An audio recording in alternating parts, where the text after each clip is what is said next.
Hello everyone. इस video में बात करते हैं वेरिएबल के बारे में एंड डेटा टाइप के बारे में। जिन्होंने अभी तक सारे वीडियो देखे हैं प्रीवियस वाले, उनके लिए अच्छी बात है। जिन्होंने नहीं देखे भैया थोड़ा ज्ञान ले लिया करो, ठीक है। तो चलिए स्टार्ट करते हैं वेरिएबल के बारे में। वेरिएबल और डेटा टाइप, जो भी प्रोग्राम करोगे, चाहे सी में करो, चाहे जावा में करो, चाहे पाइथन में करो, चाहे जहां करोगे, ठीक है, ये कॉन्सेप्ट हर जगह आएगा ही आएगा, ठीक है। इसके बिना जो है प्रोग्रामिंग बेकार है, ठीक है। तो यहाँ पर वेरिएबल क्या है, तो सबसे पहली बात है वेरिएबल आपका जो है वो दो नाम से बना हुआ है, वेरिएबल, ठीक है। इसका मतलब है वेरी कर सके, ऐसी चीजें जो वेरी कर सके, वेरी मतलब चेंज हो सके, उसको क्या बोलेंगे, वेरिएबल बोलेंगे। जैसे मैथ में हमने वेरिएबल पढ़ा होगा, ए प्लस बी का होल स्क्वायर पढ़ते थे, तो उसका क्या था, ए एंड बी क्या था आपका, वेरिएबल था। तो इस तरह से करके बहुत सारे वेरिएबल के बारे में आपने मैथ में बहुत सारे फार्मूले देखे होंगे। लेकिन एक्चुअली में यहाँ पर वेरिएबल का कॉन्सेप्ट क्या है कि वेरिएबल जो यहाँ पर है वो एक नेम है जो रिप्रेजेंट करता है आपका किसी स्टोरेज एरिया को। मतलब अगर आप कोई वेरिएबल आप डिक्लेयर करते हो, जैसे यहाँ पर डिक्लेयर किया इंट ए एंड बी, ठीक है, इन कामा लगा करके बी, और बी में मैंने डाल दिया 20। इसका मतलब है आप बोल रहे हो, ठीक है, कि आप एक काम करो, मेमोरी में जाओ। मेमोरी मतलब हम रैम की बात कर रहे हैं, यहाँ पर रैम में स्टोर वेरिएबल आपका रैम में होता है, ठीक है। तो मेमोरी में जाओ, यहां पर आप ए नाम के लिए एक लोकेशन ऑक्युपाई कर लो, ठीक है, और बी के लिए भी एक लोकेशन ऑक्युपाई कर लो, ठीक है, ये बी के लिए। और बी में क्या डाल दो आप, 20 डाल दो। इसका मतलब 20 वैल्यू को बी में डाल दो, तो बी में आपने डाल दिया 20। तो वेरिएबल क्या है, वेरिएबल जो है वो रिप्रेजेंट करता है एक मेमोरी लोकेशन को। वेरिएबल रिप्रेजेंट करता है एक मेमोरी लोकेशन को। सिंपल पड़ गया। चलो, इस आप फ्लोट करते हैं तो फ्लोट में क्या होगा, एफ के लिए भी एक मेमोरी लोकेट हो जाएगी, ठीक है, ये एफ के लिए है मान लो, ठीक है। ऊपर एफ लिखा नहीं होगा मेमोरी में, अब ऐसी बात है, आपका इंटरनली आपका जो सारी चीज चलती है। सी के लिए आपका क्या होगा, आपका यहाँ पर सी के लिए मेमोरी लोकेट हो जाएगी।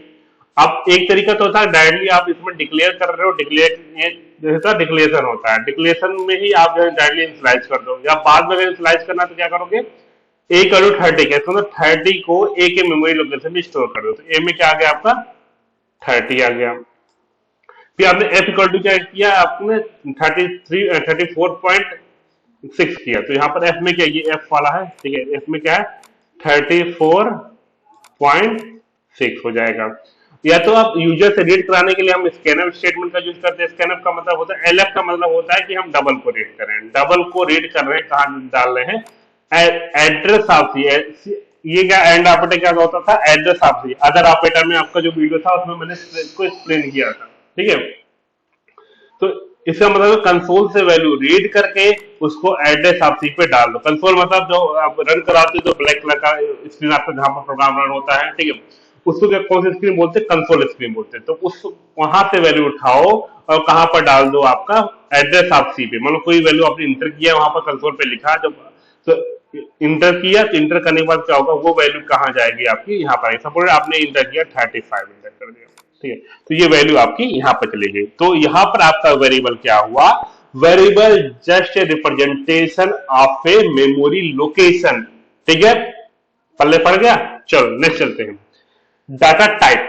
डाटा टाइप क्या होता है, डाटा टाइप का मतलब होता है कि जो वेरिएबल में हम डेटा स्टोर कर रहे हैं, ठीक है, वो भैया किस टाइप का होगा। जो वेरिएबल में डेटा स्टोर कर रहे हैं वो किस टाइप का डेटा होगा, उसे क्या बोलते हैं, डाटा टाइप। टाइप का मतलब हो सकता है आप होल नंबर हो, या हो सकता है आपका जो है वो पॉइंट में गिवन हो, डेसिमल दिया हो, या कैरेक्टर स्टोर करना हो। तो किस टाइप का डेटा स्टोर होता है उसी को रिप्रेजेंट करता है टाइप, ठीक है। तो क्या लिखा हुआ, each variable in C has an associated data type। जो भी आप वेरिएबल यूज करते हो कोई ना कोई डेटा टाइप होता ही होता है, ठीक है। Each data type require different amount of memory. तो हर डेटा टाइप का अलग अलग साइज होता है, कोई 2 बाइट का होता है, 4 बाइट का, 8 बाइट का, 16, ठीक है, 10 बाइट का, इस तरह से अलग अलग साइज होता है। Has some specific operation which can be performed. मतलब अब इसका डेटा स्टोर है, तो डेटा से फर्जिंग को स्टोर मजे लेने के लिए स्टोर करेंगे नहीं, तो उसमें कुछ ना कुछ ऑपरेशन होगा आगे चल के, plus minus subtract divide multiply जो भी करना होगा आप वो करोगे आगे चल के, तो उन्हें कोई ना कोई ऑपरेशन करा जाएगा डेटा के ऊपर, ठीक है। तो यहाँ कुछ एग्जांपल है, इंट हुआ, फ्लोट हुआ, डबल हुआ, ये सारे एग्जांपल है। इंटीजर, इसका हम अलग देख लेते हैं कौन कौन से डेटा टाइप होते हैं। तो यहाँ पर जो टोटल डेटा टाइप आपके हैं ये दिख रहा है आपको। तो ये आपको ये जो मैं दिखा रहा हूँ ये 16 बिट कंपाइलर के लिए है, 16 बिट कंपाइलर के लिए है, ठीक है। एक्चुअली सी जो बहुत था पुराना लैंग्वेज होने के कारण क्या हुआ, बहुत सारे होशियार लोग आए, उन्होंने क्या किया, अलग अलग तरीके से सी में जो है काम किया, ठीक है। तो बहुत सारी चीजें सेम है, लेकिन कुछ चीजें जो है आपकी वो डिफर हो जाती हैं। जैसे अगर आप 16 बिट कंपाइलर यूज करते हो तो आपका साइज साइज जो आपका दिख रहा है डाटा टाइप का यही रहेगा। 32 में थोड़ा सा चेंज आ जाता है, 32 बिट कंपाइलर यूज करते हो तो थोड़ा सा चेंज आ जाता है, ठीक है। अभी क्या चेंज आएगा अभी इसी वीडियो में आपको डिस्कस कर देता हूँ, ठीक है। तो करेक्टर करेक्टर जो है दोनों के लिए सेम होता है। करेक्टर चाहे आप 16 बिट यूज करो चाहे 32 बिट करो, दोनों का साइज सेम है। करेक्टर मतलब कैर, जो आप करेक्टर ऑलरेडी बता दिया आपको स्काई कोड में कि करेक्टर में, तो यहाँ पर क्या दिया है, यहाँ पर नंबर दे रखा है, एबीसीडी नहीं दे रखा है। तो मैं ऑलरेडी बताया था कि करेक्टर में जो स्टोर होता है स्काई कोड स्टोर होता है। स्काई कोड क्या होता है, अगर नहीं पल्ले नहीं मालूम है तो जस्ट इसके पिछले वाले वीडियो को देखने का और नॉलेज लेने का, ठीक है। और यहाँ परसेंट सी मतलब स्पेसिफाई कर रहा है कि भैया कौन सा डेटा जो है प्रिंट कर रहे हैं, कौन सा डेटा रीड कर रहे हैं। मतलब स्कैन में हम परसेंट सी यूज करते हैं, या तो अगर प्रिंट करना होगा तो परसेंट सी यूज करें। मतलब ये क्या, ये जो यहाँ पर जो दी गई है ये बता रहा है कि डेटा कौन सा आप जो रीड कर रहे हो, कौन सा प्रिंट कर रहे हो, ये चीजें आपको हर जगह देने की जरूरत पड़ेगी। जनरली प्रिंटफ एंड स्कैनफ के साथ इसको यूज किया जाता है, ठीक है।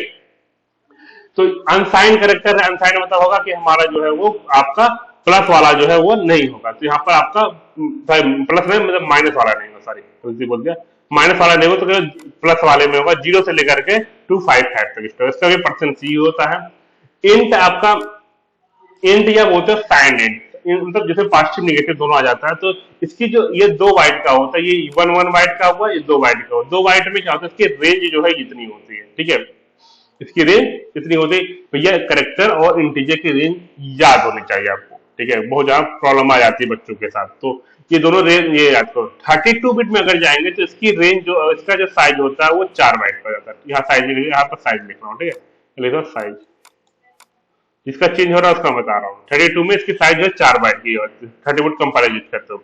अनसाइंड इंट का यहाँ 2 है तो इसका एक आ जाएगा, ये 4 बाइट का हो जाता है, ठीक है, 32 बिट कंपाइलर। तो इसका रेंज इसका इतना है।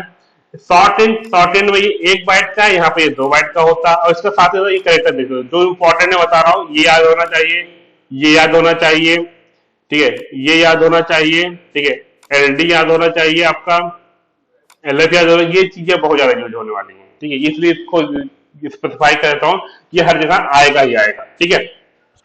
नेक्स्ट शॉर्ट इंट बता दिया, 1 बाइट का होता है, ये आपका क्या होता है, ये 2 बाइट का होता है अगर 32 बिट कंपाइलर अगर यूज करते हो, ठीक है। इसका आपका एच डी होता है, परसेंट एच डी, ठीक है। इसकी रेंज आपकी यहाँ पर ये है। उसकी अगर शॉर्ट इंट में अगर जाएंगे 2 बाइट का होगा तो रेंज कितनी हो जाएगी, ये वाली रेंज हो जाएगी, ठीक है। देन अनसाइंड शॉर्ट इंट वही सेम 1 होगा, इसका साइज कितना जाएगा, 2 बाइट का हो जाएगा। रेंज भी चेंज है, 2 बाइट साइज के कारण जो है रेंज भी चेंज होगा। रेंज जो आपका, जो आपको यहाँ पर दिख रहा है 16 वाला, ठीक है, ये 16 2 बाइट वाला है, तो आपका 2 बाइट वाला जो है वो रेंज यहाँ पर होगा जो दिखा रहा है, ठीक है। साइंड के लिए, ऑन साइंड के लिए जो 2 बाइट के लिए है, 2 बाइट का रेंज आप देख सकते हो यहाँ पर। फिर यहाँ पर आता है आपका लॉन्ग इंट। लॉन्ग इंट यहाँ पर 4 का होता है, 4 बाइट का होता है, यहाँ पर आपका 8 बाइट का हो जाता है, ठीक है। तो साइज ऑब्वियसली चेंज हो जाएगा, साइज का यहाँ पर ये स्पेसिफाई है 8 का, आपका 8 का थोड़ा सा ज्यादा हो जाता है, थोड़ा ज्यादा ही बड़ा हो जाता है, ठीक है। देन आपका अनसाइंड इंट लॉन्ग इंट हो जाता है। अनसाइंड लॉन्ग इंट वही आपका 4 का होता है, वैसे यहाँ पर आपका 8 का हो जाता है, ठीक है। फ्लोट यहाँ पर 4 का होता है, यहाँ भी आपको 4 का ही मिलेगा, ठीक है। डबल ये 8 डबल 2, ये दोनों चीजें जो है, ये तीनों चीजें, ये आपकी डेसिमल के लिए। तो यहाँ पर इसके ऊपर देखोगे कहीं भी आपको कोई पॉइंट नहीं लगा दिखेगा, लेकिन यहाँ पर आपका पॉइंट वाली होती है। ये थोड़ा इंजीनियरिंग उसमें लिखा हुआ है, न्यू फॉर्मेट लिखा हुआ है, लेकिन इसकी रेंज में समझो पॉइंट में गिवन होगा। जो आपको डेसिमल है 3.1 3.2 या 5.1 निगेटिव में आपको स्टोर करना है, वो सारी चीजें आप इसमें जोड़ते हो। इसमें अनसाइंड का कॉन्सेप्ट नहीं होता है, इसमें आपका केवल -2 प्लस आपका रेंज होता है, ठीक है। तो ये आपका ये रेंज है, इसका मतलब 3.8 इंटू 10 के पावर -38 इस तरह से करके इतना ये समेट है, ठीक है। तो ये आपका इंजीनियरिंग फॉर्मेट दे रखा है। तो जनरली समझ लो कि अगर आपको पॉइंट में स्टोर करना है तो आप फ्लोट स्टोर करो, डबल स्टोर करो, या तो फिर आप जो है लॉन्ग डबल यूज कर लो। छोटी वैल्यू है तो फ्लोट में काम करा रहे हो, तो बड़ी वैल्यू बड़ी वैल्यू है तो आपको डबल में ले लो, और या तो फिर लॉन्ग डबल ले सकते हो। अगर आप ज्यादा होशियार बनना चाहते हो, बहुत ज्यादा बड़ी वैल्यू आ गई तब उसके लिए, ठीक है। तो ये इसका आपका अगर लॉन्ग डबल है तो इसका कैपिटल में एलएफ हो जाएगा, ठीक। तो ये चीजें आप स्पेसिफाई करती हैं कि मेमोरी में कि आपका कौन सा डेटा, किस टाइप का डेटा स्टोर होगा। तो अब जिस टाइप का डेटा स्टोर होगा उस टाइप का यहाँ पर हम जो है आपका यूज करेंगे। हम अगर डिक्लेयर करना कैर तो कैर लिखेंगे, कैर के आगे वेरिएबल लगाएंगे, ठीक है। तो इस तरह करके आपको सारा आगे चल के प्रोग्राम आएगा, प्रोग्राम में चीजें रिपीट होंगी, ज्यादा अच्छे से ज्ञान मिल जाएगा आपको। तो बस इतना समझो, इसका आपका मेन है। तो इसका मेन हम बता दे रहे हैं भैया कौन सा ज्यादा जरूरी है। चलो चेंज कर लेता हूँ, कौन कौन सा ज्यादा जरूरी है। तो सबसे पहला ये आपका करेक्टर, ये जरूरी है। इंटीजर जरूरी है, इसका देख लो, सब साइज सब कुछ देख लो, ठीक है। फ्लोट बहुत ज्यादा जरूरी है। लॉन्ग लॉन्ग इंट भी बहुत ज्यादा यूज किया जाता है, ठीक है। डबल भी बहुत ज्यादा यूज, ये मेन है जो बहुत ज्यादा प्रोग्राम में यूज होंगे। लगभग मतलब ज्यादा प्रोग्राम में लगभग यही यूज होने वाले हैं, ठीक है। और कुछ होशियार बनने के लिए ये सारी चीजें आप यूज कर सकते हो, आपके ऊपर है, ठीक है। लेकिन थ्रू आउट प्रोग्रामिंग ज्यादा चीजें आपको लगभग लगभग 95% जो चीज जगह आपको यही सारी चीजें जो ग्रीन से मैं सर्किल किया हुआ है वही चीजें आने वाली हैं।